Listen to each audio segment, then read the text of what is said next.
පසුගියදා ඩකා premier league තරගයක් අතරතුර බංගලාදේශ සුපිරි පිතිකරු තමිම් ඉක්බාල් හදිසි හෘදයාබාධයකට ලක් වී තිබුණා. ජීවිතයත් මරණයත් අතර සරණකින් පසුව ඔහු නැවතත් යථා තත්ත්වයට පත් කිරීමට එරට වෛද්‍යවරුන් සමත් වී තිබුණා. එහිදී වෛද්‍යවරුන් පවසා තිබුණේ ඔහුගේ ජීවිතය දෙවියන්ට බාරයි යනුවෙනි. කෙසේ වෙතත් හදිසි සල්ල කර්ම කීපයකින් පසුව ඔහු නැවත යථා තත්ත්වයට පත්වීම බංගලාදේශ ක්‍රිකට් ලෝලීන්ට පමණක් නොව මුළු මහත් ලෝකවාසී ක්‍රිකට් රසිකයන්ට සැනසුම්දායී පුවතක් වී තිබුණා.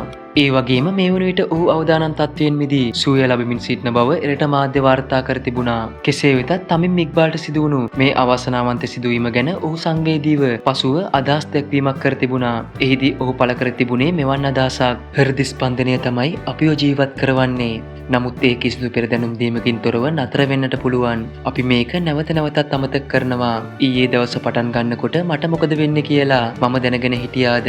මම අල්ලාහගේ අසීමිත දයාවෙන් සහ හැමෝගේම යාඥාවලින් ආපහු ආවා. මම වාසනාවන්තයි. මේ අර්බුදයේදී මගේ පැත්තේ මිනිසුන් රැසක් හිටියා. ඔවුන්ගේ අභිමතය සහ නොපසුබට උත්සාහය නිසා මම මේ අර්බුදය ජයගත්තා. සමහර සිදුවීම් අපට යථාර්ථය මතක් කරනවා. ජීවිතය ඇත්තටම කොච්චර කෙටිද කියලා.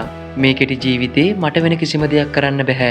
කරදරේදී හැමෝම එකට ඉන්න. ඒක තමයි මගේ ඉල්ලීම.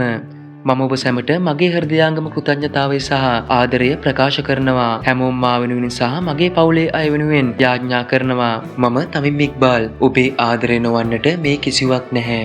යනුවෙන් ඔහු එහිදී අදහස් දක්වා තිබුණා. බංගලාදේශ ක්‍රිකට් ක්‍රීඩාව අද යම් තැනක පවතිනවා නම් ඒ වටිනා කොටස්කරුවෙක් ලෙස තමිම් ඉක්බාල් නම් මේ ක්‍රීඩකයා හඳුන්වා දීමට පුළුවන්. ලෝකයේ බොහෝ ක්‍රිකට් රසිකයන් බංගලාදේශ ක්‍රීඩකයන්ට අකමැත්තක් සහ විවේචනයක් දැක්වුවත් තමිම් ඉක්බාල්ට ලෝපුරා ක්‍රිකට් රසිකයන් දැඩි ආදරයක් දක්වනු ලැබූ බව නොරහසක්. ඒ ඔහු ක්‍රිකට් ක්‍රීඩාව තුළ මහත්මා ගුණය හා නිහතමානීත්වය ඉතා හොඳින් පෙන්눔 කළ ක්‍රීඩකයෙක් නිසාවෙනි. ඉතින් ශ්‍රී ලංකා ක්‍රිකට් ප්‍රේක්ෂකයන් විදියට අපි ඔහුට ඉක්මන් සුවය ලැබී නැවත ක්‍රිකට් පිටිය තුළ දැක් ගැනීමට හැකිවන්නේයි හදවතින්ම ප්‍රාර්ථනා කර සිටිනවා.